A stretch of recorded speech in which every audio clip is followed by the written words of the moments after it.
সাহাবীরা বলে, ইয়া রাসূলুল্লাহ, ইয়া হাবিবাল্লাহ, আমি মুমিন হয়েছি, মুসলমান হয়েছি, আপনার কাছ থেকে আজান শিখার সৌভাগ্য আমি লাভ করেছি গো নবী।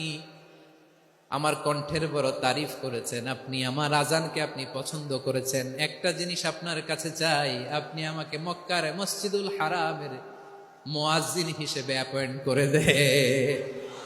বিষ্ণু ইসা ইসলাম বললেন, যাও আবু মাহজুরা, আমি তোমাকে পৃথিবীর শ্রেষ্ঠতম মসজিদ মক্কার মসজিদুল হারামের মুয়াজ্জিন হিসেবে অ্যাপয়েন্ট করে দিলাম। দেখছেন কিভাবে ট্যালেন্ট হান্টিং করতে হয়, কিভাবে হিউম্যান রিসোর্স মানব সম্পদকে ব্যবহার করতে হয়। আসছিল আজানকে ভেঙ্গাইতে, আসছিল কেন? আজানকে ব্যঙ্গ করার জন্য, বিকৃত করার জন্য। আজানকে বিকৃত করতে যে ইসলামের সবচেয়ে শ্রেষ্ঠ মসজিদের মুয়াজ্জিন হয়ে গেল। পড়েন সুবহানাল্লাহ। হযরত আবু মাহজুরা রাদিয়াল্লাহু তাআলা আনহু ওনার এই সুললিত কণ্ঠ ব্যবহার করে মসজিদুল হারামে এত সুন্দর করে আল্লাহু আকবার বলে আজান দিতেন। মানুষগুলোর, মুসল্লিগুলোর, মক্কাবাসীর হৃদয়কে তিনি বিগলিত করে দিতেন। মানুষের হৃদয়কে ঠান্ডা হয়ে যেত। শুধু এখানেই শেষ না আমার যশোরের ভাইয়েরা। বিশ্বনবী যখন সাইয়েদনা আবু মাহজুরা রাদিয়াল্লাহু তাআলা আনহুকে আজান শিখাচ্ছিলেন, বলেন তো বিশ্বনবীর হাতটা কোথায় ছিল? আবু মাহজুরার মাথার সামনে, এই চুলের উপরে ছিল।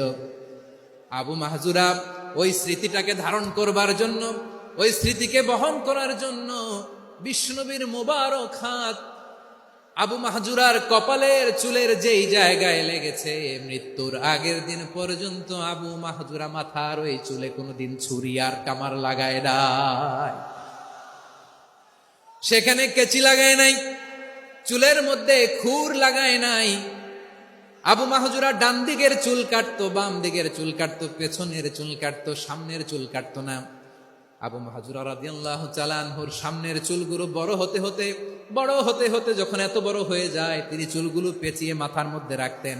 তারপরে তিনি পাগড়ি পরতেন। সবাই জিজ্ঞেস করতো, আবু মাহজুরা, এটা আবার কেমন স্টাইল? দেখতে তোমারে কি বিদঘুটে লাগে? কেমন অড লাগে? কেমন খারাপ দেখা যায়?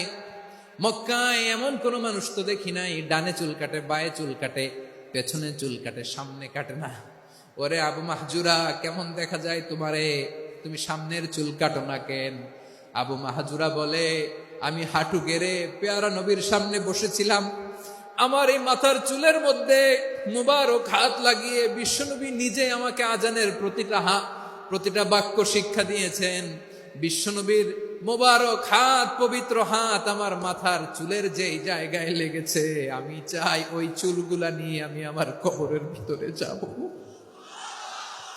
সাইয়েদনা আবু মাহজুরা রাদিয়াল্লাহু তাআলা আনহু ইন্তেকালের আগের পর্যন্ত মাথার সামনের চুলগুলা কাটে নাই। মাথার সামনের চুল তিনি কাটেন নাই। সুবহানাল্লাহি বিহামদি। কেমন ভালোবাসতেন বিশ্বনবী সাহাবীদেরকে, সাহাবারা।